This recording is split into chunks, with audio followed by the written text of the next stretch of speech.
국민들의 입장에서는 결국 이게 국회의원의 자격에 관한 문제인 것 같아요. 국회 상임위 회의 도중에 이제 도중이 중요한 것인데 200회 이상의 코인 거래를 하고 또 국회의원 재산 신고의 빈틈을 이용해서 몰래 수백억 원의 이 재산 신고를 누락한 부분이 과연 국민을 대표해서 입법 활동을 하고 또 세비를 받는 것이 맞냐 안 맞냐, 이 문제가 결국 이 논란의 핵심인 것인데, 민주당이 전원 반대를 통해서 김남국 의원 제명안을 부결시킨 것은 이재명 대표 방탄에 의해서 김남국 의원도 똑같이 방탄을 하겠다. 결국 민주당의 핵심 가치가 뭐 민주화, 국가 선진화가 아니고 어떤 투잡 정치인의 자리를 지켜주는 이런 정신으로 타락했다. 저는 이렇게 보고요.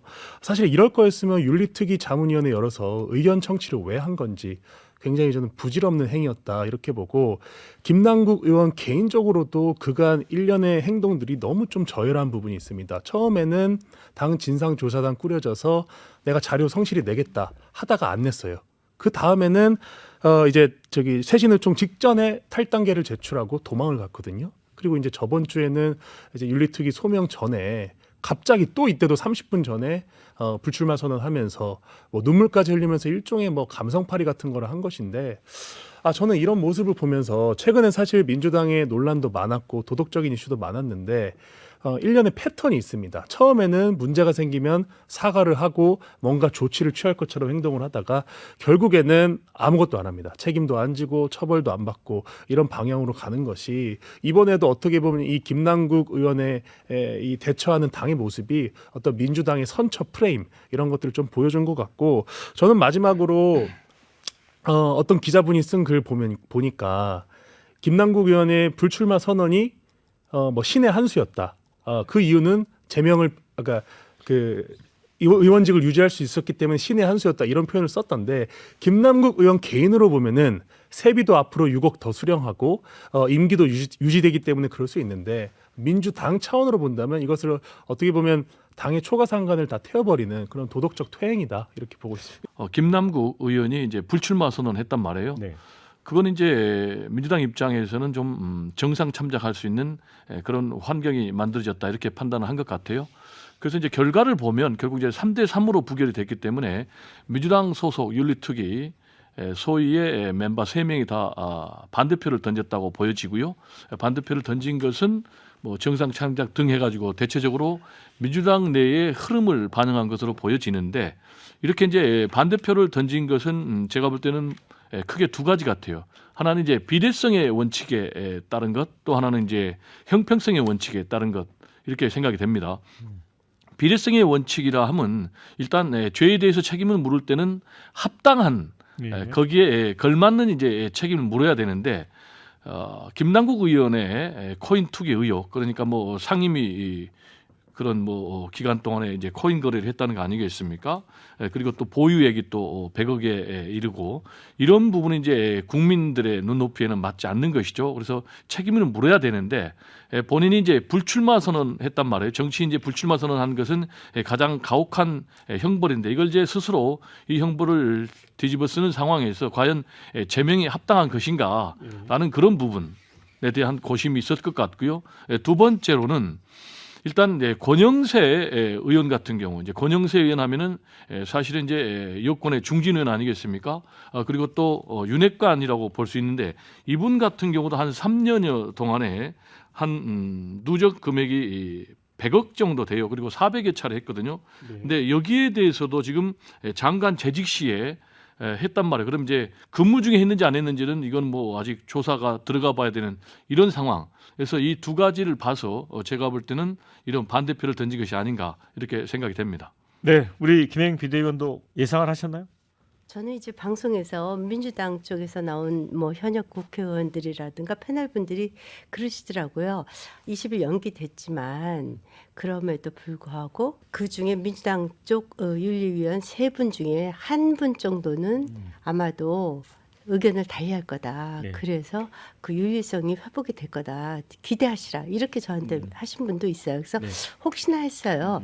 그 바로 얼마 전에 그 민주당의 워크숍이 있었죠. 거기서 내건 일성이 정치 윤리 이를 약속을 했습니다. 이것은 정치 윤리와 관련된 부분인데 이런 부분에서 그 강은미 원내대변인 이분은 정의당 원내대변인이에요. 그분도 이렇게 얘기했어요. 총선 출마는 진작에 불가능해진 김남국 의원한테 불출마 선언이 어떻게 제명무산의 명분이 될 수 있냐 이런 얘기도 했는데 저는 그것보다도 더 중요한 것은 이것이 당내 갈등으로 번지는 것 같아요.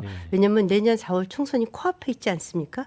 아시다시피 이제 이현우 의원 같은 경우 비명계인데 민주당이 내로남불의 이미지 불식할 수 있는 그런 아주 중요한 기회를 스스로 날렸다. 이렇게도 얘기하고 네. 김종민 의원은 이분은 잘 모르겠어요. 이분은 이런 얘기까지 하셨어요. 심지어 전원 부결은 이재명 대표가 지시했을 것이라고 본다. 굉장히 어떻게 우리 국민의힘에서도 이해를 해야지 될지 모르겠어요. 여하튼 이와 관련해서 친명계인 정성호 의원은 물론 직접 들었냐 국민이 분노한 사건인데 어떻게 대표가 이런 지시를 할 수 있냐 뭐 이렇게 반발도 했습니다. 여하튼 이것이 분명한 것은 당내 지시로 분란으로 가는 것 같아요.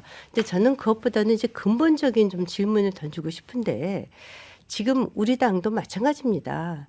지금 윤리특위가 재구시를 못한다는 거예요. 이것이 지금 벌써 21대 국회이지 않습니까?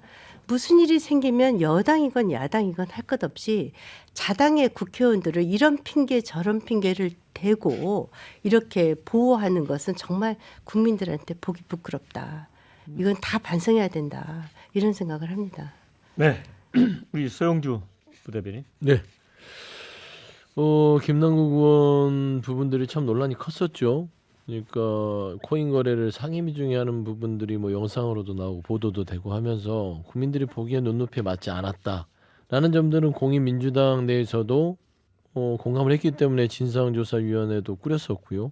근데 김남국 의원 자체가 이제 어떤 자료 요구를 성실하게 하지 않은 부분에까지 이르렀을 때 탈당을 해버렸잖아요.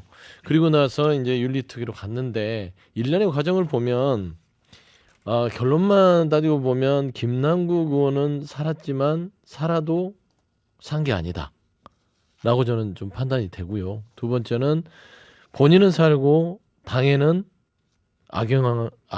말하자면 악재를 안겼다라고 평가가 됩니다. 왜 그러냐면 좀 냉정하게 평가하자면 뭐 윤리특위 문제를 떠나서 일단은 우리 민주당 내의 평가를 봤을 때 김남국 의원을 어떻게 단호하게 처리하느냐가 결국에는 국민들이 기대하던 바가 있었어요.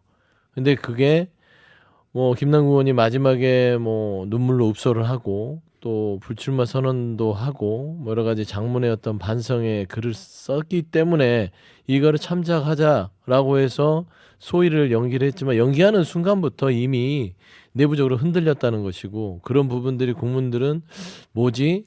조짐이 이상한데 라고 생각을 했을 거예요. 근데 결국 우려하던 바가 현실로 드러났기 때문에 이 부분에 대해서는 뭐 비판의 변명 여지가 없다.